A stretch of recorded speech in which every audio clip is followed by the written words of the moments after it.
This is the King Chasing Podcast. Here's your host, Richard Martin. Welcome to a new season of the King Chasing Podcast.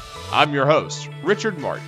Thanks for joining us as we begin Season 4 of the King Chasing Podcast. But don't forget, you can check out past episodes of the King Chasing Podcast at the NCCAA.org/podcast on YouTube or wherever else you listen to your favorite podcasts. Our guest on today's episode of the King Chasing Podcast is Collin Cone, head men's soccer coach at Lubbock Christian University. Collin is entering his third season as head coach of the Chaparrals, guiding LCU to a pair of wins over nationally ranked opponents in his first season, and has also had 7 players named to the Lone Star All-Conference team. Collin is a graduate of Grace College, where he was a member of the men's soccer team, registering a 23-16-7 record in goal for the Lancers, making 203 saves and posting 15 shutouts. During his time on the pitch at Grace, he helped guide the Lancers to back-to-back NCCAA D1 Men's Soccer National Championship Tournament appearances for the first time since 1983. Following his playing career, Collin came back to Grace College as an assistant coach for 3 seasons. And in his final season at Grace, the Lancers won the Crossroads League Championship for the first time in 25 years and qualified for the NAIA National Tournament for the first time in 35 seasons. Thanks for tuning in. We hope you enjoyed this episode of the King Chasing Podcast. Hello, everybody, and welcome to Season 4 of the King Chasing Podcast, a brand new season. I'm your host, Richard Martin, and today we are joined by Lubbock Christian University men's soccer coach Collin Cone. And Collin, great to have you on. Glad you could join us. Yeah, thanks for reaching out. I'm excited to be here with you and look forward to chatting. Awesome. So we'll just dive right into it. Collin had a different upbringing, I think, than a lot of people may not know about. Your parents were both missionaries, and you actually were born in Africa, went to school in Cameroon. Can you kind of give us a little background about your upbringing in Cameroon, how you kind of discovered soccer for your life, and just being the son of 2 missionaries? Yeah, my grandparents were actually missionaries in the Democratic Republic of the Congo. So I'm actually a 3rd-generation missionary kid. My grandparents actually wrapped up their time and retired from the mission field, my parents ended up actually going to where my grandparents had been working and almost kind of finished the work there in the Democratic Republic of the Congo. And they were working with the water people there. It was a group in the middle of the bush. The only way you could get in or out was by dugout canoe. So kind of a different journey in terms of even traveling. But that's where they started off. And then soon after the war happened in the Democratic Republic of the Congo, my parents had to evacuate the country. And fortunately, by God's grace, that was pretty much the end of their term there in the Democratic Republic of the Congo. The church was thriving and doing really well, and so it was probably time anyways to see where the Lord would take them next. And so my dad had grown up in the Central African Republic, and so he remembered a group of people there called the Fulani, who are nomadic cattle herding Muslims. And so we ended up moving to Bata in the Central African Republic, and that's where my parents served until their retirement. Pretty much, they moved to a different city eventually, called Gambula in the Central African Republic, but stayed in that country. And then during that time, I went to school in Yaoundé, Cameroon, at Rainforest International School, and it's actually where my brother is currently a teacher and soccer coach and athletic director, and he graduated from there as well, and so did my older sister. And so ended up spending a lot of time in Cameroon, so it's kind of home for me. But yeah, growing up overseas on the mission field, I mean, soccer is the biggest sport in Africa, and especially in Cameroon, where I spent a lot of my high school days. And so had a lot of opportunities to play, at a pretty high level there with the clubs and things like that. And then also my high school team was quite good, and the Lord opened up opportunities to come to the U.S. for college, and has opened up opportunities now to coach. Yeah, and so being, 3rd generation, son of missionaries, how has your walk with Christ kind of been shaped through your grandparents, through your parents in a different way where, we talk about people in the United States talk about going overseas and doing mission trips. You lived those mission trips. How did that kind of help shape yourself and your growth in Christ? Yeah, I mean, the biggest thing I'd say is just um my parents and my grandparents as well, but obviously I got to really see it with my parents. Um it's just constantly living in a way that points to Christ, even through really, really hard times. And being people that are about relationships, and putting that above other things, and building those genuine relationships so that you have the opportunity to share about the Lord and your personal walk with the Lord and things like that. So honestly, I think one of the cool things growing up in a missionary family and overseas is you get to experience a lot of hard things, and a lot of your dependence and reliance is on the Lord. And it's from support from people, financially, but also support from people praying for you guys and things like that. And I got to watch my parents prayerfully live their lives in a constant place of dependence almost, and a reliance in the Lord. And so for me, that was huge, getting to witness that, firsthand. And the fact that, if we're not on this earth to bring glory to the Lord and to share about the gospel and things like that, my parents could have been in the US making probably a lot more money and doing a lot of different things, but they chose to follow God's story and God's path for them, and give up all that. You know what I mean? And that for me has just been a real important factor in my life, to see that there's a bigger picture. And then obviously growing up in a missionary family, I accepted the Lord into my heart, at a young age. But I'd say in my journey, truthfully, other than my parents, I'd say coaches were some of the biggest impacts in my life. I remember going to high school. I remember accepting the Lord, obviously, but I accepted the Lord into my heart at a young age. But when I got to high school, I had some coaches that really pulled me aside, mentored me, discipled me, and invested in my life in ways that others hadn't. And I was kind of a hard-headed kid and kind of a punk, to be honest with you. And I really had some coaches that poured into me. And then I went to college at Grace, and Matt Hotchkin, who was the coach there, really, really poured into my life a lot. And then even trusted me one day to join his coaching staff. And through guys like Matt and through guys like the high school coaches that I had, those are people that really helped me grow in my faith. And so I guess that's kind of a big reason I got into coaching. Yeah, and you talk about you go to Grace College. You probably now have seen it from both sides, being where you now recruit international athletes, but you were an international athlete. How did you kind of get in contact with Grace College and decide that this is where I wanted to go play college soccer? Yeah, so I was talking to a bunch of different schools in high school, from every level in NCAA, but then also in the NAIA. And my grandfather played at Grace. My uncle played at Grace. My dad played at Grace. My brother played at Grace. So there was kind of a piece of me that wanted to be there, and kind of carry that tradition on. And during the recruiting process, obviously a big piece for us was the financial side, and both schools offered. Sorry, Trinity was the only school that offered a physical education degree at that point, and that's what I had wanted to do. So I ended up going to Trinity.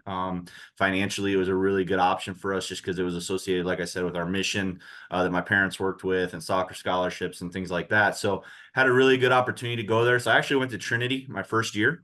And it just growing up overseas in a smaller village, and even in the city, was just a lot different than the Chicago area. Right. And for me, I just kind of I kind of miss family. It was a great year, like I had a good season and things like that as a freshman, but I just decided, I'd rather move to Grace, which probably was where my heart was really at.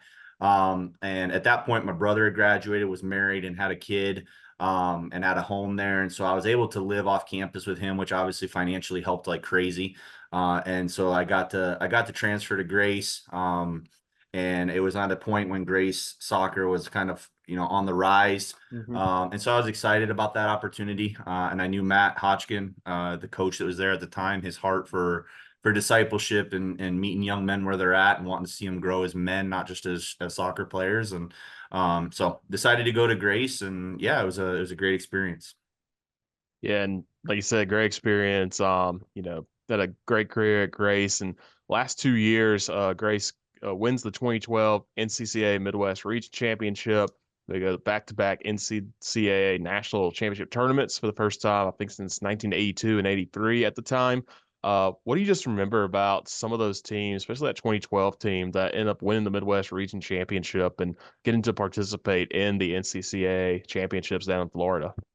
Yeah, I was playing at that point, so that was really special. Honestly, I don't remember a lot of the wins and losses. I more remember my time with my teammates and things like that on the bus and the NCCAA national tournament. When we'd always try and go to the NAIA, but if we didn't manage to go there, we'd go to the NCCAA, and it was always a great experience. It's a great tournament. But for me, like I said, a lot of the memories really are the people and the bus rides and the long nights. And but in terms of the soccer and things like that, yeah, it was really special the year that we won the regional tournament, because we had gone to we had done had good seasons every year. We'd gotten better record wise, conference standings wise, everything wise. And that I think it was 2011, we went to Cedarville Yeah. and played them in the final, and we lost in penalties. And I think I had 2 saves in the PK shootout in that game. So it was a tough one to swallow. There's like a P at large bid that year to go to the national tournament, which was awesome. But then in 2012, winning that whole thing was special because we went to Bethel, who was a huge rival. And it was an incredible game, and we ended up going to penalties. And earlier that season, the player that shot a pen on me scored it, and I remembered where he shot it. So we went to the PK shootout. He was the first one to step up, and we saved that pen. And we ended up winning that game. And then we went to Cedarville again for the final for a second year in a row. And they're just a great program. They always have Yeah. great fans that heckle you. It's a great place. And we ended up going there, and I don't remember if it was the first half or the second half, but they played a ball back to their goalkeeper, and he went to clear it, and our forward just ran after him and jumped up in the air, and he actually turned his back, and it hit him in the back and went over the keeper's head into the goal. And we were up 1-0. And then on the second half, I just remember they threw everything at us, and we ended up winning the game and getting to go to, winning that regional tournament, and then getting to go to Florida. And yeah, it was super special. But honestly, it was all about the times with the guys. I mean, it was a special group of players. I think it was a time in Grace soccer when Grace had kind of struggled for a decent amount. They were always okay, but Yeah. that was where they were at. And it was getting to be a part of the growth of the program as a player and lay those foundations. And obviously today they're a top program in the country in the NAIA and also in the NCCAA, and do a lot of really good things there. Yeah, for sure. So you mentioned, once your playing career was finished, you came back and were able to be on the coaching staff with Coach Matt Hodgkin. Can you tell us a little bit about that relationship and then how that opportunity came about and just, what you were able to learn from him as an assistant? Yeah, it was incredible. I After I got done playing, I went on and taught for a year at a local high school, middle school. So I spent a year teaching, and I think that was good. I think it created separation from probably me when I was playing to getting into coaching. And then luckily Matt allowed me to come back and work with him. And it honestly, for me, it was life changing. It was career defining, because there was a lot I needed to learn. There was a lot of maturing that needed to happen. And so those 4 years I was at Grace, Matt played a big part in helping me grow as a man. And you go from being a player where you think it's all about winning and you think it's all about you and accomplishments and things like that. And Matt taught me a lot about the need for the gospel to be first and foremost. and that people matter more than wins and losses. They're not going to follow you to heaven. It's not just about the wins and losses. It's about the hearts you win, and the being a transformational coach, and not just a transactional one. And I think that's, during my time as an assistant, I learned that, and I think every year got more mature with that. Matt was also really good about allowing me to, do things. So taking like doing a lot with recruiting, and trusting me with that a lot. And he definitely didn't have to do that, but he definitely allowed me to make some mistakes, and also hopefully find some good players that eventually led to us winning a 2017 national or conference championship, which was super special. But at the end of the day, the wins and losses don't follow you. And I think those are some of the biggest things that I learned when I was coaching there, that not to lose focus of what really matters, and that's people's hearts. Yeah. And so after a couple of years, like you said, conference championship at Grace, first time in a while for that, 3 straight NCCAA tournaments. You decided to step out and be a head coach for the first time, going down to Latorno down in Texas. How did that come about? And, what was the decision process behind, leaving a place you had been for several years to step out and be a head coach? Yeah, I think at Grace, I would say I was comfortable. I needed a time where I'd grow as a coach, and grow as a leader, and figure out how I wanted to coach and things like that. And so it was an awesome time. But there also, I'd say, after my third year, going into probably my third year at Grace, I started looking at opportunities, and Matt knew that. But just started looking at opportunities. I think it's important to interview. I think it was important to get those experiences.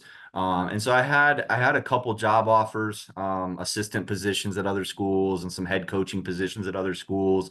But I didn't want to just jump at something where I felt like maybe I wasn't a good fit. Because for me, I really realized like I wanted to be at a Christian university where I could openly talk about my faith, and I could be a part of a community that was hopefully transformational, rather than just, we just need students or transactions. Um, and so I ended up staying after that third season, went into that, and I'm glad I did, because we won that championship, which was really special, coming from a player and seeing the growth of the program, and then seeing the growth continue as an assistant coach, and then being able to win that championship was super special. But I'd say that I just got into a point where I needed to be the main guy. There's things you just don't learn and don't know until you're in that position. A lot of decisions, a lot of things fall on your shoulders. There's a lot more pressure. And I was getting to the point where I was ready for that, and I wanted that. And Laterno was a great option for me. I knew the university. There's certain schools you kind of hear about when you're overseas. Laterno is one, Liberty's one, Grace is one, Trinity International is one, Wheaton College is one, Cedarville. These are all kinds of schools that a lot of MKs have gone to. And so Laterno, I knew of it. A lot of the pilots that, it's got a really good aviation program and engineering program, but a lot of the pilots that flew me in my village, in Africa, from school to back home to see my family on breaks and things like that, were Laterno graduates. Wow. So I was very familiar with the school. And I also felt like, my wife and I had been married about a year and a half at that point, 2 years maybe. And it was just a time for us to learn to rely together on the Lord, but then also have to rely on each other a little bit more. And so it was time for us to kind of step away from what we know and what we were comfortable with, career-wise for me, but also I think relationship-wise. And so we made the move to Laterno, and man, the Lord blessed that time like crazy. And then then the Lord opened up the opportunity to come here to Lubbock Christian, and it's been great. Yeah, and of course, now Lubbock Christian University in Texas. Just what were kind of like the biggest things God showed you during your times, first as a first-time head coach in Turno, and then now moving up to an NCAA Division II spot, a little bit higher, a little bit, I want the maybe higher than what some people's standards of in the pecking order. Just kind of some of the lessons the Lord has shown you during your time at both of those schools. Yeah, I'd say when I first got to Laterno, um, the program had struggled for probably 7 or 8 years, struggled pretty bad, like 2 or 3 wins a year type struggled. So immediately I felt pressure of like, I need to go in here and I need to change the program. We need to get wins, and we need to try and improve that. So I started focusing a lot more on, okay, I got to bring in a higher caliber player. And quickly I realized that, yes, I did need to bring in a higher caliber player, but I also needed to bring in kids that were the right fits. And Laterno's a niche, you know what I mean? It's an engineering school, it's an aviation school. And so finding a good soccer player who's a solid student who can do engineering, for example, and who loves the Lord, it makes it a super a difficult person to find. You know what I mean? They're not out there all over the place. Right. So I had to be intentional about the who I was recruiting. But one of the nice things about Laterno was that there was no statement of faith. You didn't have to say you were a Christian to go there, even though it is a very Christian school, and it's that's a huge part of the identity of the school. It became a mission field for me. And I think that the Lord just taught me more throughout every year that I was there on how to disciple young men, how to keep a level of high standards. And this is who we are, and this is what we represent.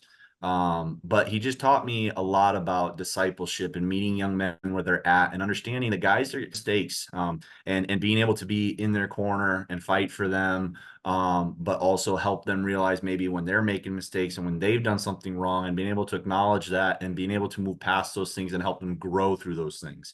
And I think for me, a lot of coaches in my life did that for me. And so God's just continued to help me try and make discipleship the primary focus of the why I coach.